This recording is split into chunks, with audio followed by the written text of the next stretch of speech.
Hello everyone. I am Navarun Mandal, Senior Subject Master of St. Paul School, Darjeeling, and you are watching my channel THINKONOMICS-Study with Navarun. There has been few requests to start the lesson of economics for class 12 ISC and class 12 economics for cbse. So after going through the syllabus of both the cbse plus 12 and ISC plus 12 and even ICSE class 10, I found few chapters are common in all these three classes. One of the chapter which is common for CBSE plus 2, ISC and for ICSE economic and economic application is money and banking. So today I will be teaching you the chapter money and banking. But before that, some of my students, they are asking me, sir, when will be the ICSE results? When the ICSE results will be out? Some of them are asking when the ISC results will be out. Now, different peoples are giving different opinions. Okay, I heard some of them are saying on 15th, some of them on 16th. So I have tried to get the information from a reliable source, that ICSE and ISC results will be out on the fourth week of the month of July. That is, it can be any time between 22nd of July to 30th of July. During this span of time, the results of your ICSE and ISC will be published by the CISC. I know most of you are quite tensed, but nothing to be tensed in this case, because whatever exam you have given your best. The rest is not in your hand. But as your exam has ended quite late this time, most of the school, they have started class 11. And those who have taken class 11, you have taken commerce or maybe in science, it is high time for you to start preparing for your plus 2 by this time, because now the time span is quite less as compared to the other year. I was just going through the syllabus also, the specimen paper. The specimen paper of the economics for ISC has also been taken out by the CISC, and there is a huge change. There is a huge change in the question pattern of the ISC economics. Now, in 80 marks paper, there will be section A, section B, and section C. Section A will be of 16 marks. And in this 16 marks, you will have 16 MCQ of 1 mark each. This is very, very vital. Why? Because here the council will test your concept. So if you know the answers, you will get 16 upon 16. But guesswork, if you try to go for the guesswork, then it will be difficult for you. The type of question what I saw in the specimen paper. I think council is trying to adjust themselves with the all India level exam which has already started for your college admission. So MCQ of 16 marks is a new thing which the council has introduced for the year 2023. In the section B, there will be short answer type question. And this section will consist of 32 marks. So short answer type, 32 marks questions.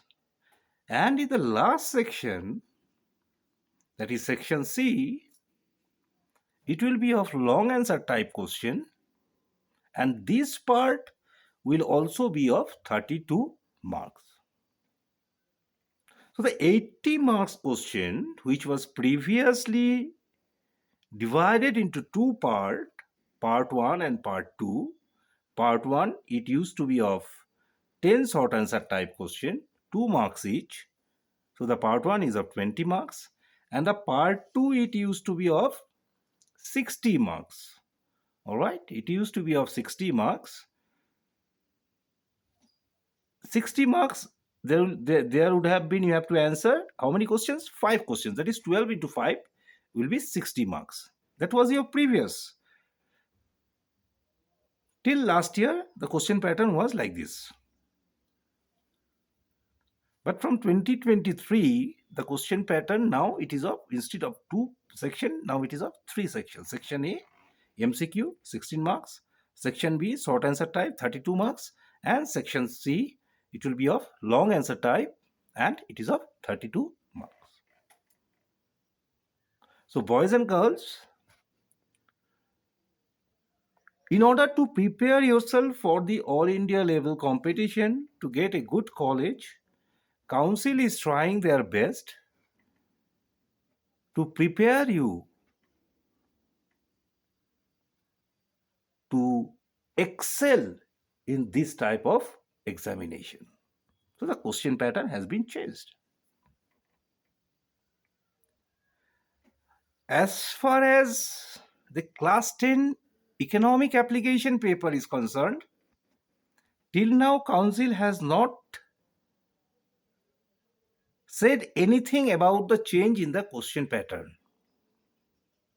They have not said. So when it will come out, definitely I will give you the way the council is setting the papers and what the council is expecting from you. But yes, for 2023, the syllabus of economic application has been reduced by at least 25%. That you have to follow properly.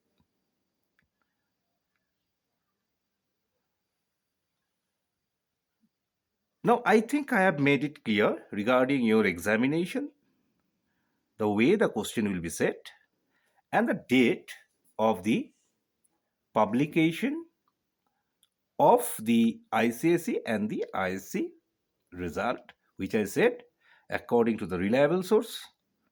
I am not mentioning the name, all right. It is on the 4th week of July. So we can take it from 22nd of July to the 30th of July any day the results may be out. So today, now as I said it to you before, I will start with the chapter money and banking. All right.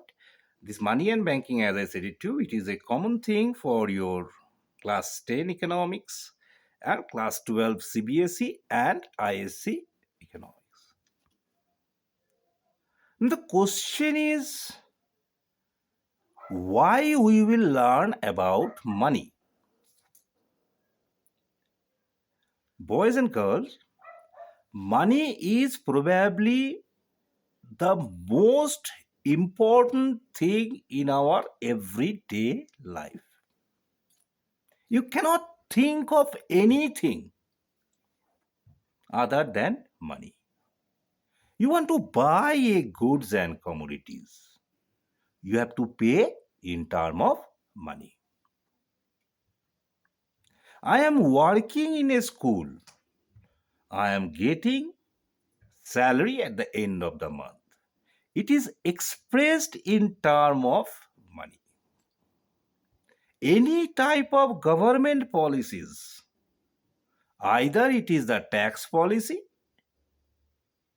or it is the government's expenditure policy, it all depends on the money, because tax will be collected in the form of what?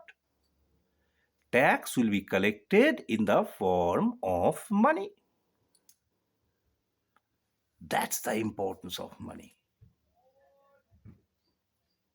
Now the question is, how do we define money? Different economists has given the different definition of money. But the most important definition and the most useful definition of money has been given by Professor Crowther. What Professor Crowther has said? According to Professor Crowther, anything which is acceptable by all as a medium of exchange and also act as a measure and store of value will be termed as money. I repeat, according to Professor Crowther, anything which has the general acceptability as a medium of exchange and also act as a measure and store of value will be termed as money. So in this definition only, we get some of the important functions of money. What are those? It acts as a medium of exchange. It acts as a measure of value. It acts as a store of value. We'll come to the definition. We'll come to all these functions because that is one of the important questions either for your CBSE board or for your ISC or for your ICSE. What are the functions of money? But before coming to the functions of money, my boys and girls, it is better if we know that how money came into existence or what are the stages of the evolutions of money. In the primitive stage, in the primitive age, all right, cowrie sales, skin of the animals, food grains, all these things were used as a money. But there was no standardizations. So this money has been given away with. Comes the next stage as the society develops. People, the businessmen, they came together and thought that instead of this cowrie sale or instead of these skin hides, why not to use the precious metal like gold, silver, bronze? as a medium of exchange. So they have tried that one also. Most of you have learned in the history that during the time of Kanishka, the Kushan dynasty, they used gold as a medium of exchange. Then, during the time of Muhammad bin Tughlaq, he has introduced the bronze coin as a medium of exchange. But again, my dear boys and girls, there was a problem.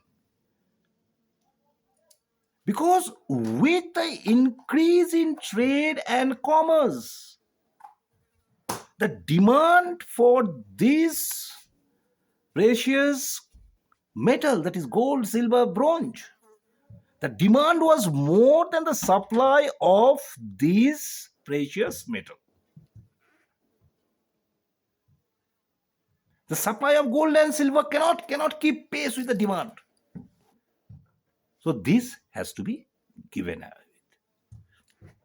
So initially, it was commodity, money. Then it was a precious metal was taken as the money. But with the increase in volume of trade and commerce, the supply of this precious metal cannot keep pace with the demand. So this has also been given away. Then comes the paper money. Then comes the paper money. What is paper money? Now, in case of paper money, if you follow properly, this paper money, generally they are introduced or issued by the central bank of the country. Every country has one central bank. In case of India, Reserve Bank of India is a central bank of our country. So each central bank has the power to issue the currency notes in that country. Why the other banks are not given this power, that we will discuss in my coming lessons. Now, in these paper notes, if you follow maybe in your 100 rupees note or 500 rupees note, you will see that it is written over there that I promise to pay the bearer of these notes this amount of value, signed by the governor of the Reserve Bank of India. Promising, governor of the Reserve Bank of India is promising you that if you have rupees 100, then you will get a value of rupees 100. You will get the value of commodities of rupees 100 if you have 100 rupees. If you have 500 rupees, then the governor of the Reserve Bank of India is promising you that you will get the value of the commodity of rupees 500. As it is promised by the governor of the Reserve Bank of India, so this paper note is also known as the promissory notes. The question comes, what do you mean by promissory notes? All right. So this is called the promissory notes. These paper notes, as all of you are having, see, all of you are having 3-4 names. One names, parents call you by one name, your friends call you by one name, your teachers call you by another name. So you have 3-4 names. In the same way, these paper notes, they are also having different notes, different names. One is a promissory note. The second name of this paper note is token money. What is token money? Suppose a 500 rupees note. What is the value of that 500 rupees note? I said it to you. The face value of that 500 rupees note is 500. Means if you have 500 rupees in your pocket, you will be able to get the goods and commodities of rupees 500. That is the extrinsic value or the face value of rupees 500. Now, what is the cost of making that paper note? What is the actual value of that rupees, of these 500 rupees notes? It may be rupees 2 or rupees 3, because it is just the cost of that paper and the cost of printing that money. So the intrinsic value of that 500 rupees note, if I take it as rupees 3, what is the extrinsic value? The extrinsic value of the 500 rupees note is rupees 500. So the extrinsic value of the paper note is more than that of the intrinsic value. All right? The face value is more than the cost of making that paper note. Hence, it is called as token money, because the extrinsic value is more than that of the intrinsic value. The second name. Paper note is also known as the legal tender money, or it is also known as the fiat money.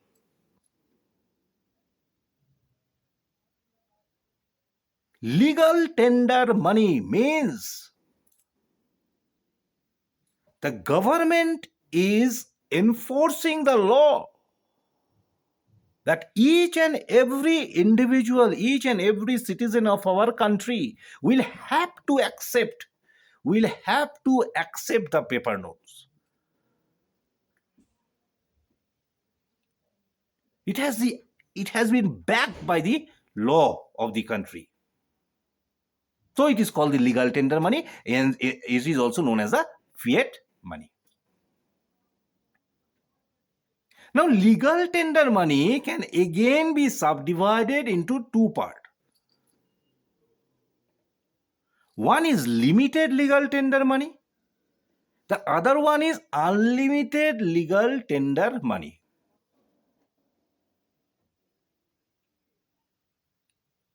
Suppose rupees 200 notes, rupees 500 notes, 1000 rupees notes, okay? This money, all right, this money of the higher denomination can be used for the financial transaction of any type. You want to purchase a car, you want to purchase a bike, you want to purchase a house, you want to purchase the clothes, okay? This can be used for anything. So it is unlimited legal tender money, this money of the higher denomination. But the coins of rupees 2 or maybe rupees 5, these coins of rupees 2 or rupees 5, they are used for the transactions of only the smaller value. You want to purchase a pen, you want to purchase the fruits, you can use this rupees 2 or rupees 5. But if you want to purchase a flat of rupees 50 lakh and taking this rupees 5 rupees coin in your pocket, 1 lakh 5 rupees coin in your pocket to purchase a flat of rupees 50 lakh, the propertier may or may not accept. So in this case, these coins of the smaller denomination, they are called the limited legal tender money, because this cannot be used for the bigger transaction. So limited legal tender money are the coins and currency of the smaller denominations, where the unlimited legal tender money, they are the currency notes of the higher denominations and can be used to settle the financial transaction of any type, either small or the big.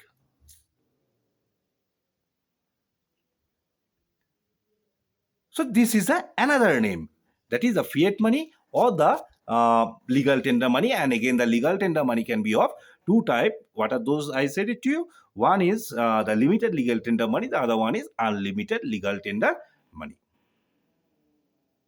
So that was the third stage of the evolutions of money. As I said, the first stage is the commodity money, the second stage is the metallic money, the third stage is the paper money, and now comes the modern era. Okay. During this time, most of us do not carry a huge amount of paper notes in our wallet. Then what do we do in that case? Most of us keep the money in in the bank. All right.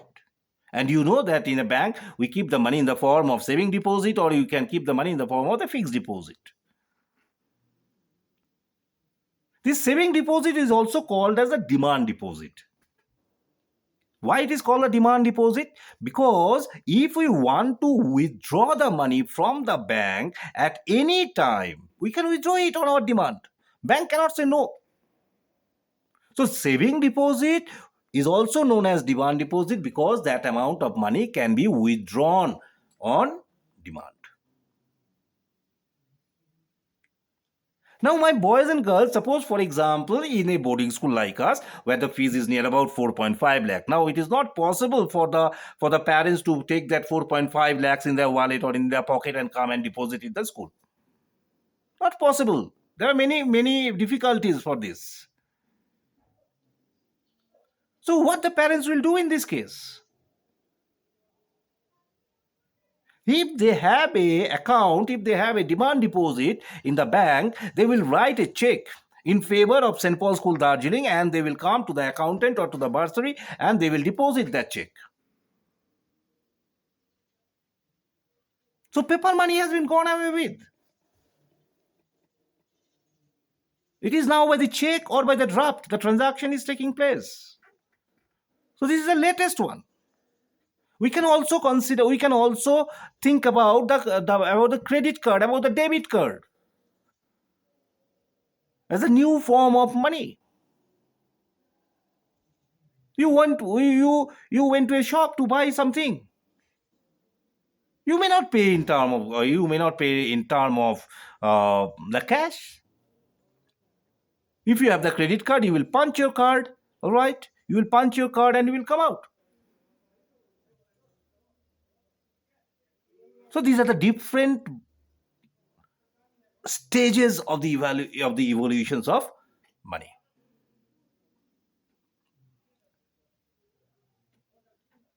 So before this paper money, or maybe this debit card and the credit card, basically we used to have the barter system in each and every economy. What is barter system?